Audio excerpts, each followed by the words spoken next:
I submit to you folks, you get 5 hours of audio, okay?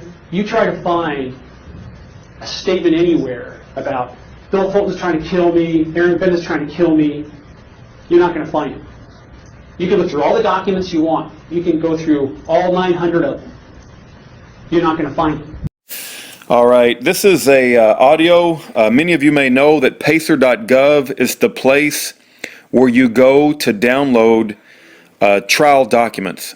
And so I've spent a lot of time, money, and resources downloading documents from pacer.gov.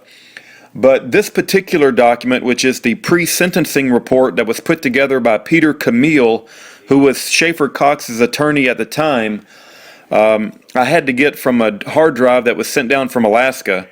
And on that hard drive was a terabyte of data. And on page 17 of the pre-sentencing report that was put together by Peter Camille, and keep in mind, I cannot download that document from pacer.gov because when it was submitted on the record, it was under seal. And I don't know if the defense requested that it be under seal or if the prosecution requested that it be under seal. So you're not going to find this document on pacer.gov. You have to get the defense evidence and the defense pre-sentencing report in order to see this particular document.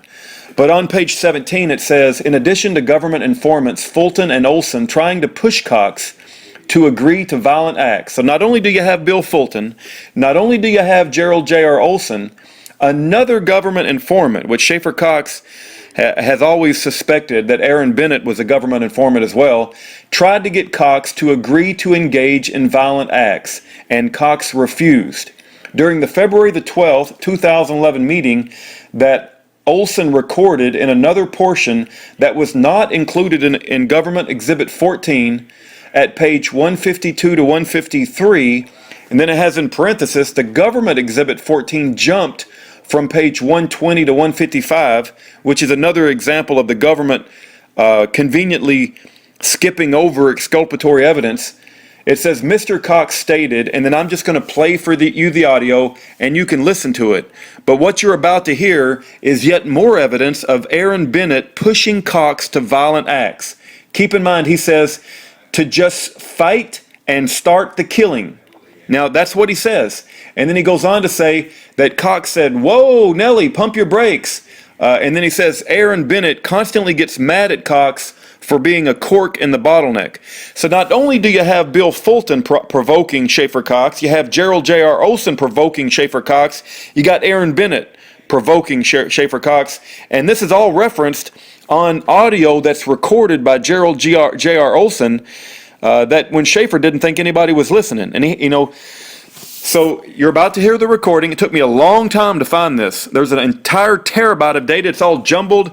Just to find this audio took me about 2 hours to go through the hard drive and to pick different things and to play it. But here it is, and you can hear it for yourself. Yet another example of Schaeffer being provoked to violence by Aaron Bennett, and Schaeffer himself saying, whoa, Nellie, pump the brakes. That's not what I want to do. We're going back to Fairbanks, We're going back to Fairbanks. So the next morning when the meeting started at 9 o'clock, with everyone present, Norm Olson and all the all the militias were there, and Bill was there with one of his goons, one of his military goons right beside him, and the meeting gets started, and about an hour into the meeting, in comes Aaron. Uniform? No, the Delta guy was in uniform. Norm, of course, was in uniform. I don't think he ever doesn't have his uniform on. I've never seen him in plain clothes. So Norm, of course, was in uniform. Reed wasn't. Reed wasn't. He was just in, and of course Ray wasn't there. So we were us and Norm were the only ones in actual uniform. The next morning, about an hour into the meeting, in limps Aaron and his guys, all drunk and hungover, and you could tell. And no sooner did Aaron come through the door than he starts in on the Schaeffer bashing again in front of the whole group. I think, were you on the phone at that point? He starts in on the Schaeffer bashing, just bashing the common law, bashing Schaeffer and his numbers. And when was the last time you trained? And you're right in front of the whole group, just making a big spectacle of himself. And he was singling out guys, asking them questions, and And there was the guy from Delta and David Luntz were kind of intimidated by him. I could tell that they were like, he was scaring them, you know. I thought Dave Luntz was from Delta.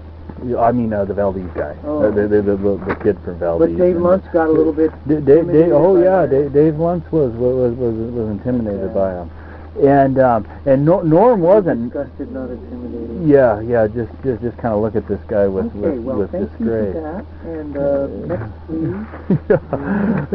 And Norm was trying to debate him in a tactful way, I thought, which I think you heard a lot of that, a lot of Norm's debate. Norm pinned him down. Yeah, Norm was blowing everything he came up with. What's good? What are you standing for? Yeah, well, what are you trying to say here? Yeah, what are you trying to say? Yeah, because he wasn't making any sense. None of what Aaron was saying was making any sense. It sounded like a two-year-old up there trying to argue. You know, I mean, he knew a little bit, and he knew just enough to make himself look stupid. You know, he was throwing out terms that he had no idea what they were about, and just an idiot. I was totally unimpressed with him, with Aaron and his crew.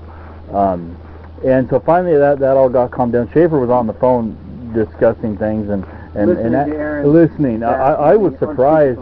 I was surprised at how well you held your peace. You know, even being on the phone, you did good. That was impressive because I don't think I could have sat through what he sat through. Aaron personally bashing it, you know, calling him out personally. You know, it was impressive. That impressed me. Lonnie got fired up at one point there and was ready to come across the table, and so we had a break and went out and I talked to Schaeffer on the phone and got Lonnie calmed down. Lonnie did good after that.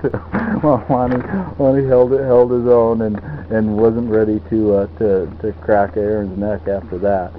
So it basically went into. Do you think that most people perceived the same way that you did when I had a temperate response to Aaron, and that you guys were temperate? Do you think that we got perceived, APM got perceived by the rest of the group as a very temperate, regal, level-headed, respectable? I think so. Well? Yeah, I think so. Because then when things get, if that's the case, when things get tense, they'll look to us. Yeah. I know Norm did because we discussed it during one of those breaks. Norm. He came up and told me aside that he appreciated me staying calm and trying to calm Lonnie down because Lonnie and I were sitting next to each other like this, and I'm like, calm Lonnie, just drop it, you know, just keep it no, going like this, just shut up, you know? Yeah. And Norm was right in front of us, sitting kind of sideways, so he could see that, and Norm told me he appreciated me keeping you know, trying to keep Lonnie in check. He said, I know with this kind of a group and these kind of guys, it's very hard to do, and you know, so Norm noticed it and appreciated it. I didn't talk with any of the other guys about it, but I got the sense that they did. The older couple who weren't really any part of a militia, they're the ones who just set up a Liberty Bell system in Anchorage. There's a husband and wife. They could have Gene Brokaw, yeah. They appreciated it. He never said it, but I could just tell. I know Gene really well. We were serving as a Congress together. Oh, really? Okay. Yeah. He was a real level-headed guy. Yeah. And he could appreciate that because when Aaron was going off on his tirade, you know, Aaron's up there cussing and just being an idiot like he is, and here his wife's there. You know, Gene's wife was the only woman in the room, and just no respect for that, and it was just bad. It just made Aaron look like a real jerk, you know, and I think they really appreciated it. Not so much Reed. Reed kind of sided with Aaron on a lot of things. On a lot of his assessment, Aaron's assessment. Reed's over there nodding and agreeing. I think Reed just has a tendency to kind of yuck it up with whoever it'll be. I noticed that. Yeah. They discussed it during the whole thing. I think you were there about having the big camp out in April. at camp. Well, they want to all get together and have a big camp out.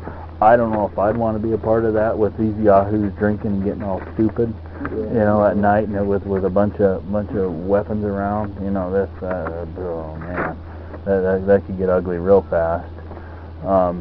That was discussed. A lot of them were for that. Mainly,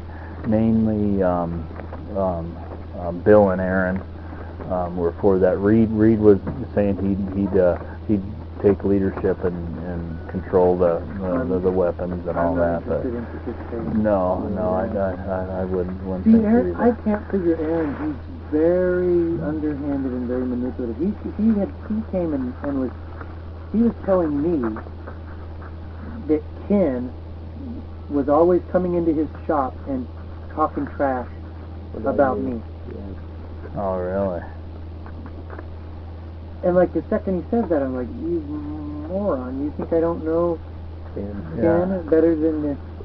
So he was trying to drive a wedge between you two. Yeah, he's just destructive and divisive. And I don't know what's going on, but I think a very, very, very likely possibility is because he first started courting me and wanting me to participate and use that star power to rally people and get people to come to his group and stuff like that. And then he's like, all right, it's time for you to go, and even came to me and was like, we're gonna, whatever you do, we're gonna follow you. That's what I told my guys, and I was like, oh, okay, well, great, thanks, but then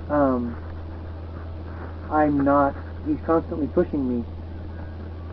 You gotta just fight and start killing, figure it out later, And I'm being very temperate and no, hold back, let's not be immature, like that's just retaliation, that's just vindictive, and I'm, oh Nelly, pump your brakes, Put the And reins he on. gets sick of me saying pump your brakes too much. And now I think where he's at is he's trying to destroy me because I'm a corpse Yeah. in a bottleneck. Yeah.